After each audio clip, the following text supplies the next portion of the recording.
大家好，今日係2023年10月14日，我係 Health Guide 668，小林健康指南。喺分享之前，請你哋撳下個訂閱掣，打開個小鈴鐺。如果鍾意我嘅頻道，俾埋個 like 我，分享埋俾你哋嘅朋友。多謝大家支持。今日同大家講下，扁鵲鳥願在扁康。第二章，一健康與否在於氣中。免疫力的大本營，扁桃體。我們體內的免疫力主要通過白血球和淋巴球實現，它們可以消滅外界入侵身體的細菌。白血球像警察巡邏一樣沿着血管在全身流轉，起細菌作用。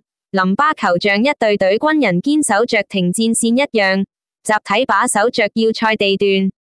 扁桃體也是淋巴線之一，是守護喉嚨的軍隊。大部分傳染性病原菌通過水和空氣潛入食道和氣管，這時扁桃體這個大本營裏的無數淋巴球就會起到防禦作用，阻止細菌進入。扁桃體這道防線堅固的話，扁桃體炎、感冒、支氣管炎、咽喉炎、肺炎等都可以預防。扁桃體承擔這麼重要的職責，在現代醫學裏卻沒有受到相應的重視。甚至認為它像盲腸一樣，提前切除扁桃體就會斷絕一切後患，對健康有益。疾病比較嚴重的時候，例如扁桃體腫得嚴重的話會阻礙呼吸，可是即使這樣也要慎重考慮切除的問題。一般來說，扁桃體只要不腫大就屬於沒有異常，但是實際上扁桃體的健康狀態每個人都不同。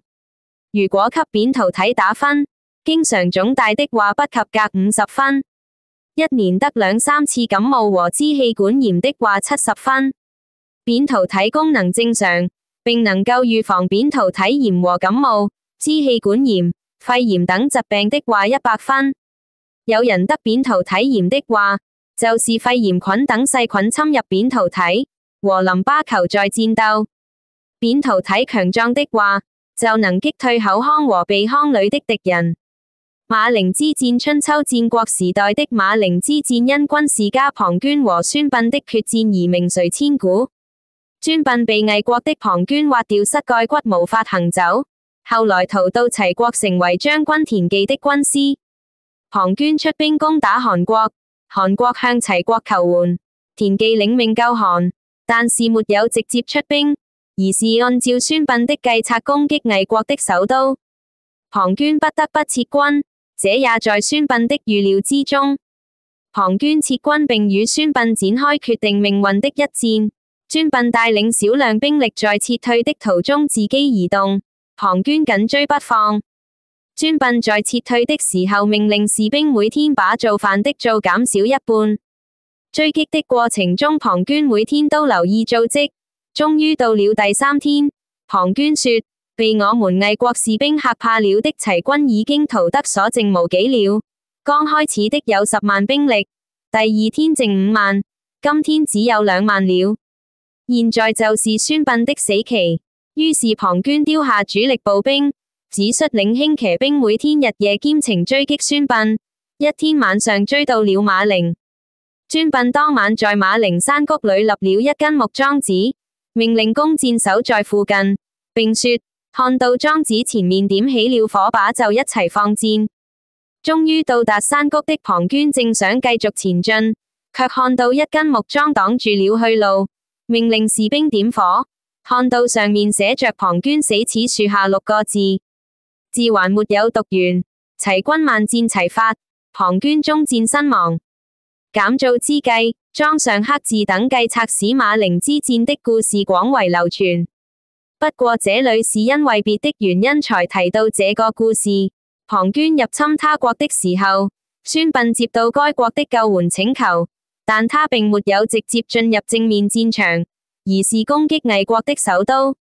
首都淪陷的話就是後院起火，怎麼可能不撤軍回救呢？帶走了主力部隊的龐涓擔心首都被攻陷，只能撤軍回國，正中了孫臏之計。如果魏國有足夠的兵力防衛的話，這個故事就會有不一樣的結局。在韓國也有這種主張，首都離38線太近，一旦陷入戰爭會很危險，所以應該遷都到大田。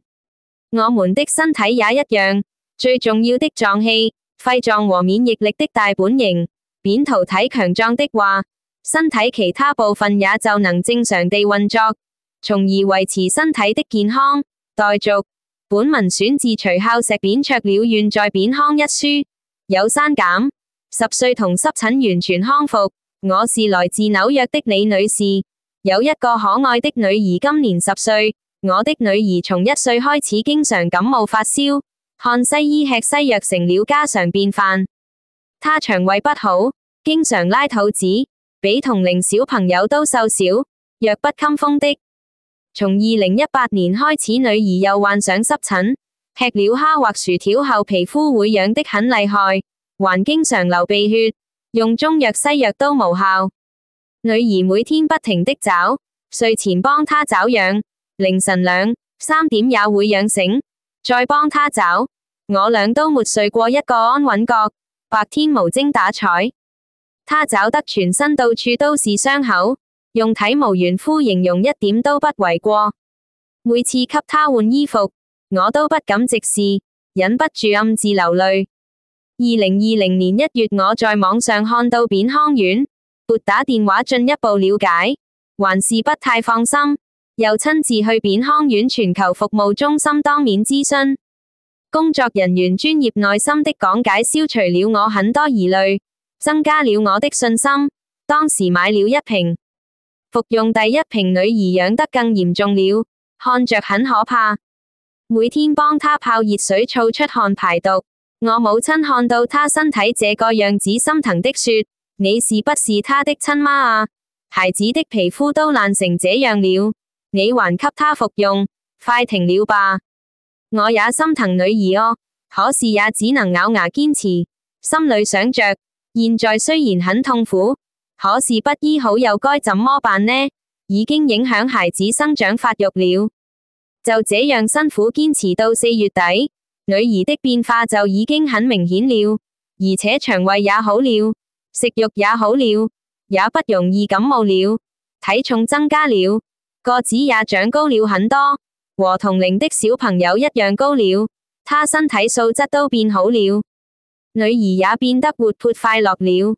到2020年6月，她的皮膚已經很穩定了，吃了蝦和薯條，皮膚也不會出現過敏現象，皮膚變得又白又嫩又滑，臉蛋兒粉嘟嘟的很可愛。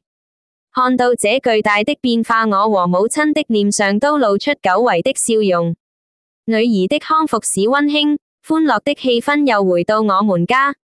真沒想到扁康丸的效果這麼好。真的是很感謝扁康丸。徐孝石院長簡介：徐孝石院長是著名韓醫學代表和扁康丸創始人，一生致力於傳統醫學和呼吸系統疾病的研究。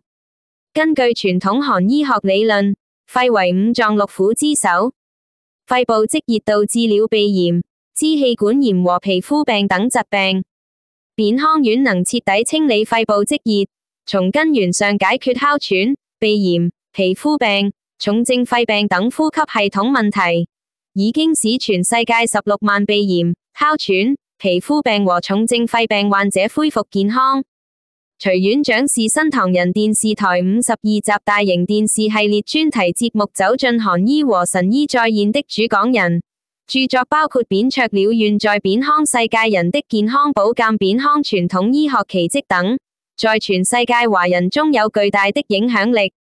扁康丸全球服務中心諮詢電話：北美800-210-5501，台灣02-7753-8122，香港852-3892-8241，澳洲44到23,923到2740，新加坡65-6797-6924，澳大利亞1800-066-099，網站 www.payungkang.us，郵箱payungkang.us@gmail.com，Line ID @payungkang.us @WhatsApp 加號180億02155501 Unsubscribe. This message was sent to Lisa 007811@gmail.com from Payungkang US 229 West 第28 Street 6 Floor New York NY 10001。今日分享到呢度，多謝大家收睇支持小林頻道 Health Guide 668，下次再見，拜拜。